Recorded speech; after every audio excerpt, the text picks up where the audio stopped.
Business നേർവഴിക്ക് നടത്താൻ വ്യാപാരികൾക്ക് കൂടെയുണ്ട് ശ്രീധര.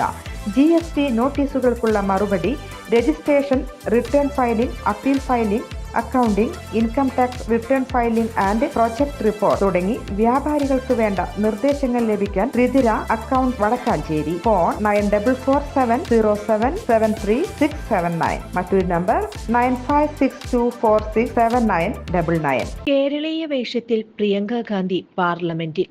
ഭരണഘടന ഉയർത്തിപ്പിടിച്ച് വയനാട് MP-യായി സത്യപ്രതിജ്ഞ ചെയ്തു. കേരളത്തിൽ നിന്നുള്ള ഏക വനിതാ അംഗമാണ് പ്രിയങ്ക ഗാന്ധി. കേരളത്തിൽ നിന്നുള്ള പ്രതിനിധിയായി കേരള സാരിയിലെത്തിയ പ്രിയങ്കയെ വലിയ കയ്യടികളോടെയാണ് കോൺഗ്രസ് MP-മാർ പാർലമെന്റിൽ സ്വാഗതം ചെയ്തത്. സത്യപ്രതിജ്ഞയ്ക്ക് ശേഷം പ്രതിപക്ഷ പ്രതിഷേധത്തിൽ പ്രിയങ്കയും പങ്കാളിയായി. പ്രിയങ്ക കൂടി എത്തിയതോടെ നെഹ്റു കുടുംബത്തിൽ നിന്നുള്ള 3 പേർ പാർലമെന്റിൽ സാന്നിധ്യമാകുകയാണ്. സഹോദരൻ രാഹുൽ ഗാന്ധി ലോക്സഭാംഗവും മാതാവ് സോണിയാഗാന്ധി രാജ്യസഭാംഗവുമാണ്.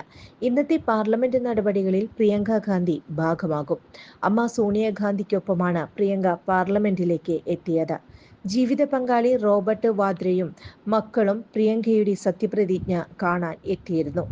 വയനാട്ടിൽ മുൻ MP രാഹുൽ ഗാന്ധിയുടെ ഭൂരിപക്ഷത്തെ മറികടന്ന് 4 ലക്ഷത്തിലേറെ വോട്ടുകൾക്കായിരുന്നു പ്രിയങ്കയുടെ കന്നി വിജയം.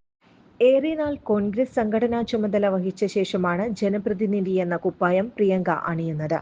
പ്രിയങ്ക പാർലമെന്റിൽ ഉറച്ച ശബ്ദമായി എത്തുന്നത് ഇന്ത്യ മുന്നണിക്കും വലിയ നേട്ടമായിരിക്കുമെന്നാണ് വിലയിരുത്തൽ. പ്രിയങ്ക MP-യാകുന്നതിൽ അഭിമാനമെന്ന് സോണിയാഗാന്ധി പ്രതികരിച്ചു. ലോക്സഭാ സന്ദർശക ഗ്യാലറിയിൽ പ്രിയങ്കയുടെ സത്യപ്രതിജ്ഞയ്ക്ക് സാക്ഷിയാവാൻ സോണിയാഗാന്ധിയും എത്തിയിരുന്നു. കൂടുതൽ വാർത്തകൾക്ക് ഞങ്ങളുടെ ചാനൽ സബ്സ്ക്രൈബ് ചെയ്യുക. ഫേസ്ബുക്ക് ഫോളോ അപ്പ് ചെയ്യുക. വാർത്തകൾ വേഗത്തിലറിയാൻ Anytime News.